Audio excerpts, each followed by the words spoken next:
आज हम आपको सेल के बारे में बताएंगे।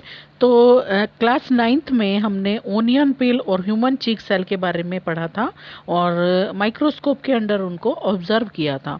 तो इसके स्ट्रक्चर को अगर हम याद करें तो ओनियन पील जो सेल है, ओनियन सेल जो है वो एक टिपिकल प्लांट सेल होती है जिसके पास एक सेल वॉल पाई जाती है जो इसकी आउटर मोस्ट बाउंड्री होती है और इसके अंदर फिर सेल मेम्ब्रेन होती है। लेकिन अगर हम ह्यूमन चेक सेल को याद करें तो उसकी आउटर मेम्ब्रेन जो है वो प्लाज्मा मेम्ब्रेन होती है और वही उसकी लिमिटिंग जो है स्ट्रक्चर बनाती है।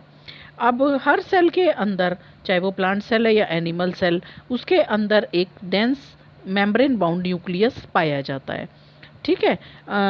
अब न्यूक्लियस के अंदर क्या होते हैं? क्रोमोसोम्स होते हैं और क्रोमोसोम्स के अंदर जेनेटिक मटेरियल डीएनए होता है। तो कुछ सेल्स ऐसी होती हैं जिनके पास मेम्ब्रेन बाउंड न्यूक्लियस पाया जाता है। इस तरह की सेल्स को हम यूकैरियोटिक सेल्स बोलते हैं, जबकि कुछ सेल्स के अंदर मेम्ब्रेन बाउंड न्यूक्लियस नहीं होता, तो इस तरह की सेल्स को हम प्रोकैरियोटिक सेल्स बोलते हैं। अब प्रोकैरियोटिक और यूकैरियोटिक दोनों तरह के सेल्स के पास एक सेमी फ्लूइड पाया जाता है जिसको हम साइटोप्लाज्म बोलते हैं और वो सेल के अंदर फिल रहता है। साइटोप्लाज्म जो है वो मेन साइट है जहाँ पर सभी सेलुलर एक्टिविटीज़ होती हैं प्लांट और एनिमल सेल के अंदर।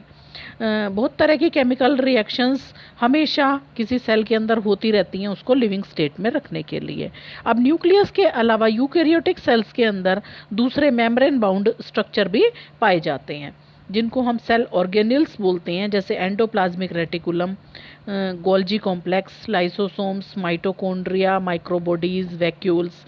प्रोकैरियोटिक सेल के अंदर इस तरह के मेम्ब्रेन बाउंड ऑर्गेनिल्स नहीं पाए जाते। अब राइबोसोम्स एक नॉन मेम्ब्रेन बाउंड ऑर्गेनेल है जो दोनों तरह की सेल्स यानी कि प्रोकैरियोटिक और यूकैरियोटिक दोनों में पाया जाता है। अब राइबोसोम्स ना सिर्फ साइटोप्लाज्म के अंदर पाए जाते हैं बल्कि ये कुछ ऑर्गेनेल्स के साथ भी अटैच मिलते हैं, कुछ ऑर्गेनेल्स के अंदर भी मिलते हैं। जैसे कि दो सेल ऑर्गेनेल्स हैं, क्लोरोप्लास्ट, ये तो सिर्फ प्लांट सेल के अंदर होगा, और माइटोकॉन्ड्रिया, ये प्लांट और एनिमल सेल दोनों में होगा। तो इनके पास अपने राइबोसोम्स होते हैं। इसके अलावा रफ एंडोप्लाज्मिक रेटिकुलम भी जो होती है उसके ऊपर भी राइबोसोम्स अटैच रहती हैं। एनिमल सेल्स के पास एक और non membrane bound cell organelle पाया जाता है जिसको हम सेंट्रियोल बोलते हैं, और सेंट्रियोल जो है किसी भी सेल के डिवीज़न में हेल्प करता है। सेल शेप साइज डिफ़र हो सकती हैं उनकी एक्टिविटीज़ के अकॉर्डिंग। एग्जाम्पल के लिए माइकोप्लाज्मा जो है जो वो सबसे स्मॉलेस्ट सेल होती है और इसकी जो डायामीटर है या लेंथ है 0.3 माइक्रोमीटर होती है, जबकि जो बैक्टीरिया होता है उसकी जो लेंथ है वो 3 से लेकर 5 माइक्रोमीटर तक होती है। ऑस्ट्रिच का एग जो है वो सबसे लार्जेस्ट सिंगल सेल माना जाता है। अगर हम मल्टी सेलुलर ऑर्गेनिज्म की बात करते हैं तो उसके अंदर जो आरबीसीज होती हैं वो 7 माइक्रोमीटर तक की हो सकती हैं डायमीटर में। नर्व सेल जो है हमारी बॉडी की लॉन्गेस्ट सेल होती है। अब सेल की यहाँ से हमें पता चल गया कि सेल्स जो हैं, यहाँ पर अगर डायग्राम में आप देखेंगे तो डिफरेंट टाइप की सेल्स दिखा रखी हैं।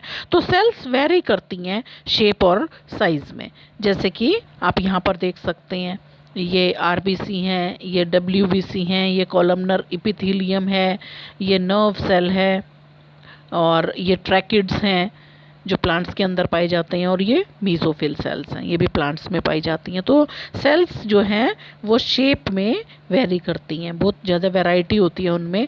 ये डिस्क शेप की भी हो सकती हैं, पॉलीगोनल भी हो सकती हैं, कॉलमनर भी हो सकती हैं, क्यूबॉइड भी हो सकती हैं, या थ्रेड लाइक भी हो सकती हैं, और कई बार ये इर्रेगुलर शेप की भी हो सकती हैं।